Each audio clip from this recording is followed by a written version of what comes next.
Yes, to top the guacamole off, it's a bit better. Idina Menzel is here, and I am a huge, huge fan. Huge fan. She is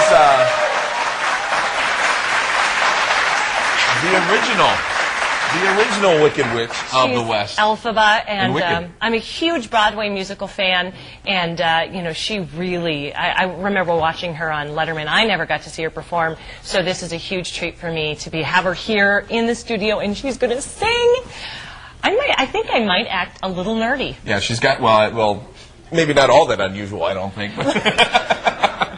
But she's got a new pop album out, so we're going to hear her sing from that. But yeah, I mean, we talk all the time about the performing arts that the Twin Cities has, and of course, you think about what they do in New York and really all over the world. And she actually won a Tony for her performance in Wicked, so that's a pretty big deal. She pretty much created Elphaba, and now all of the other actresses that step into the role have to live up to it. So, you know, that's when you know you're good, is when you really define a role. Yeah, and she's going to be performing at the Fitzgerald Theater tomorrow.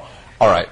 Enough of that. Can't wait anymore. You ready I can't wait anymore. Let's bring her out. Please welcome Idina Menzel to the show.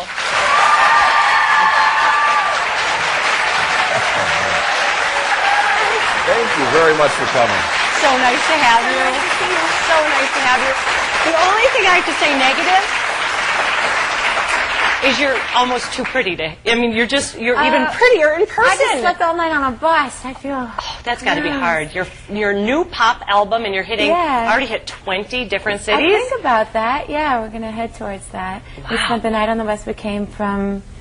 Where'd we come from? You don't remember anymore. We were in Detroit. Detroit. Wow. Yeah. Yeah. The And Midwest then we had to swing. take a 10-hour drive last my. night. As soon as we loaded up the bus, come here, sleep over, get up, go shower, put some makeup on for you. And oh, you look absolutely stunning. My big question is, I was listening to you all day long, singing all of your songs. But is it really different going from Broadway musicals and singing that kind of music to pop?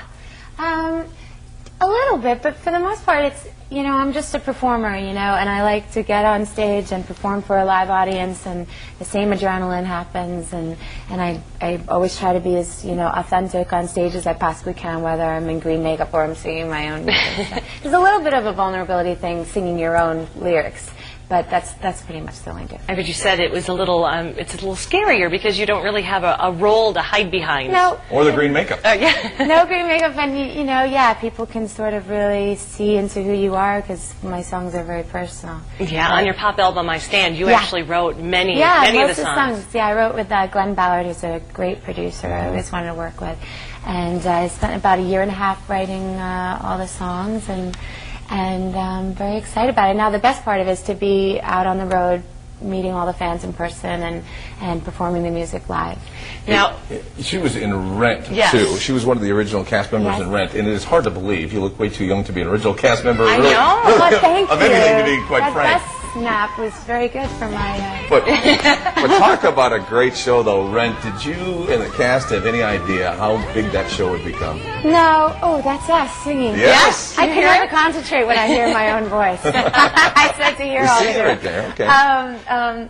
Yeah, it was, no, we had no idea what it was going to be. Actually, I was a wedding and a bar mitzvah singer growing up.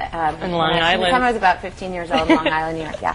And in January and February, weddings are very slow because it's snowy there, and so nobody wants to risk having a wedding in bad weather. We're pretty familiar with that. Right. So I was pretty much poor, had no job, and somebody mentioned going in for this little show called Rent, and it was playing a gay lesbian performance artist. And so I was like, okay, and singing about it apparently. So I went in because I needed a job, and then I got the job, and then 2 months later there we are, and it's taking off, and the New York Times did this whole special thing. Talk about the right place at the right time, too. Yeah. So when then I would have to ask, since you knew that was such a hit and you were a part of that, when you read Wicked, did you have that feeling that did you know it was going to be that big?